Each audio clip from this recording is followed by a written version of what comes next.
I didn't tell my partner the last call was already wrong when we rolled up, because by then I was still pretending it was a coincidence I'd noticed before. I was an EMT in a mid-sized city in the Midwest, the kind of place where the streets go quiet early and the neighborhoods repeat themselves. Vinyl siding, identical mailboxes, porch lights left on all night because people feel safer that way. This happened on a single winter night, late January, when the cold presses sound flat and everything smells faintly of salt and exhaust.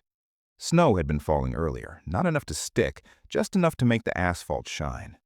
We were 3 hours into a 12-hour shift, the part where your coffee has gone cold and you stop checking the time. The call came in as a routine welfare check, an older man, unresponsive, breathing unknown. Nothing dramatic.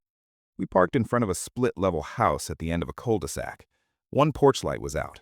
The others on the street were on, evenly spaced, like a diagram. I remember noticing the quiet. No dogs, no TVs through windows, just our engine ticking as it cooled.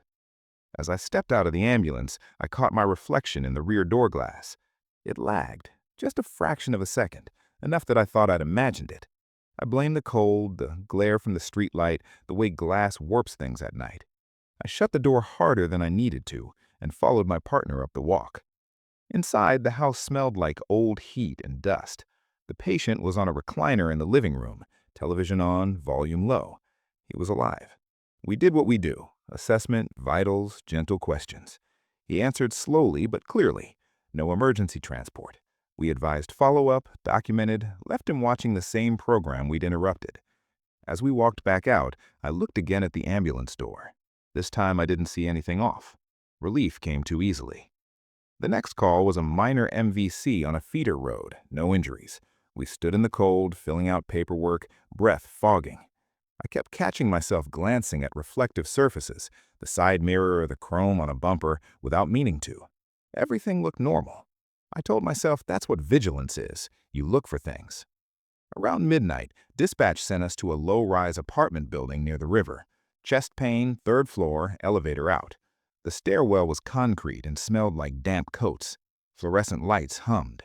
On the landing between the second and third floors, there was a small, scratched metal mirror bolted to the wall, the kind property managers install after someone complains about blind corners.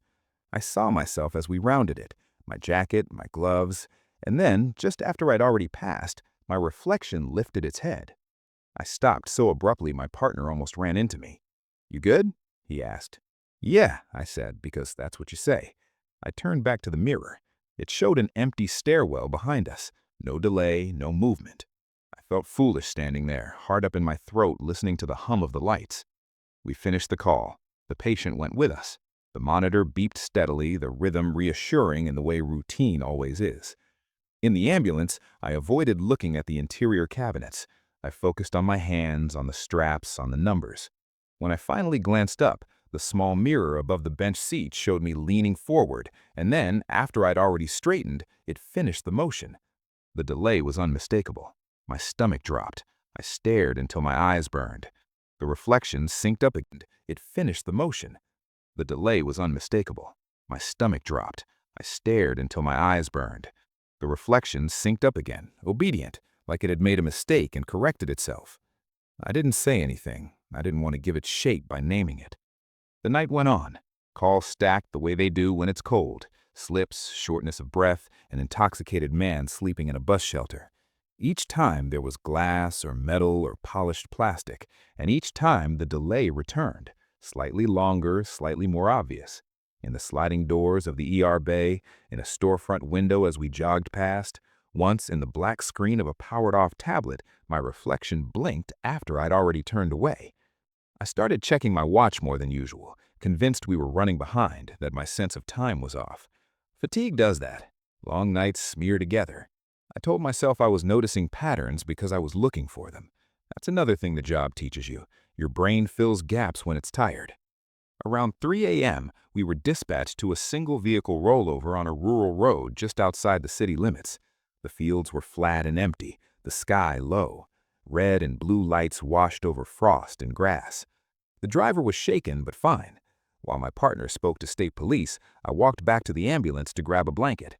The rear doors reflected the scene behind me, Lights, road, my own silhouette. I reached for the handle. My reflection didn't. It stood there, hand at its side, watching me from the glass. I felt something cold move through me that had nothing to do with the air.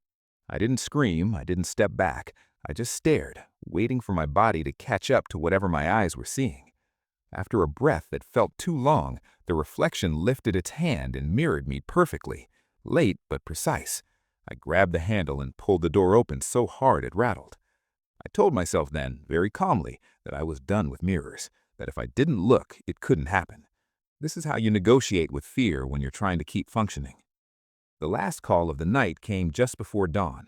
Cardiac arrest, residential address back in town. The kind of call that snaps you awake no matter how tired you are. We drove fast, siren cutting through the quiet.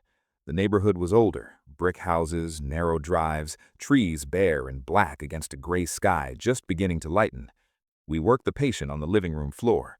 We did everything. We loaded and transported. The monitor was a flat line that never wavered. In the back of the ambulance, as we rolled towards the hospital, I caught the mirror without meaning to. I was kneeling, compression steady, sweat cold on my neck. In the reflection, I stopped. My hands kept moving in the real space. In the mirror, they were still.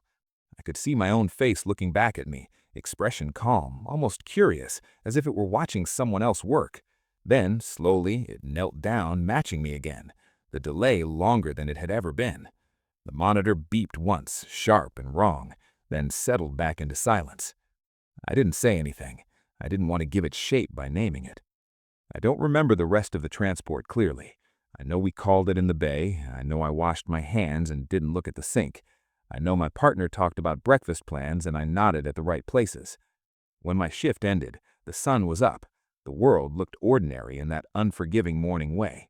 I sat in my car with the engine off and waited before starting it, watching my breath fog the windshield. In the rearview mirror, my face stared back at me, exhausted, unremarkable. When I reached up to adjust it, the reflection hesitated. I left EMS a year later. I told people it was burnout. That's true enough. Even now, years on, I'm careful about where I stand in rooms. I avoid mirrored walls. I angle screens away. Sometimes late at night when I catch myself in a dark window, I hold still and wait just to make sure I'm the one moving first.